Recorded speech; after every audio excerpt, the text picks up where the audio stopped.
the program making loans, making SBA loans, and some of them had not made a loan since 2007. We have a chart here in the green of where we are in the Recovery Act programs. The light green is sort of when it was in the planning phase, and when it is in the dark green, it's in the market. And I'll be happy to take questions on that as well.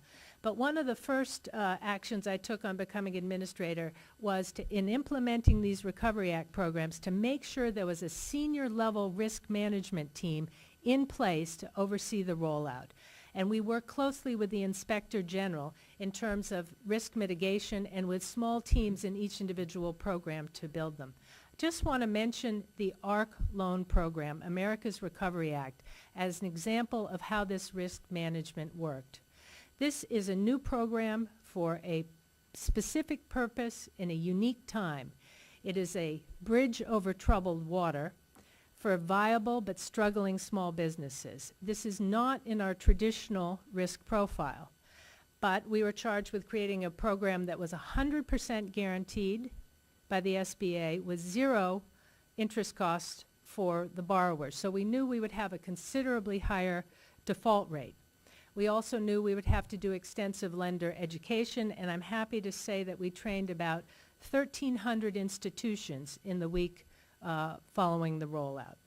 As a result, we have 47 states where ARC loans have been made and 26 million in the hands of small business owners. The level of discipline that we are putting forth in the Recovery Act is now the model that we are transferring to the core programs at the SBA. We're optimizing operations in areas such as disaster assistance, where we've added to the on-call employees, we've added surge space in case of a catastrophic disaster, and we're doing marketing and outreach in order to prepare areas to know what it is they need to do in a disaster, and we've instituted electronic loan processing, which now accounts for about 1/3 of the applications we received. But overall, there's a number of issues that still need to be addressed. Many of these problems have built over a number of years. They will not be solved in days or weeks, but they will indeed be solved. I look forward to working with the distinguished members of the committee to make that happen, and I look forward to your questions. Thank you.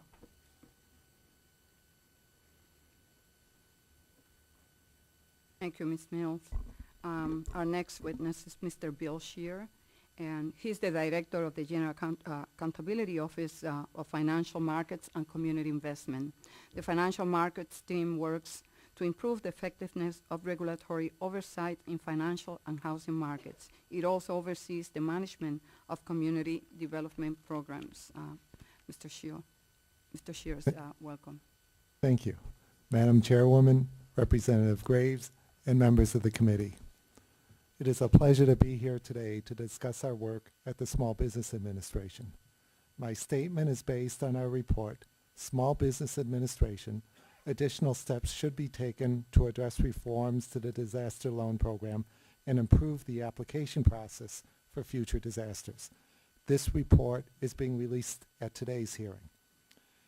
In that this is a general oversight hearing, I also look forward to contributing to the discussion at the hearing on other SBA programs.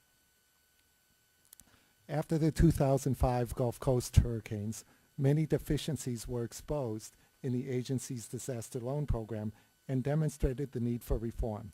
For example, as we stated in our February 2007 report, SBA did not engage in or complete comprehensive disaster plans before the Gulf Coast hurricanes.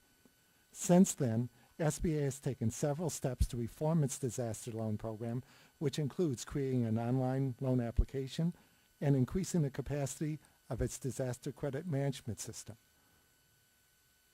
In June 2008, Congress enacted the Small Business Disaster Response and Loan Improvement Act to expand steps taken by SBA and require new measures to ensure that SBA is prepared for future catastrophic disasters.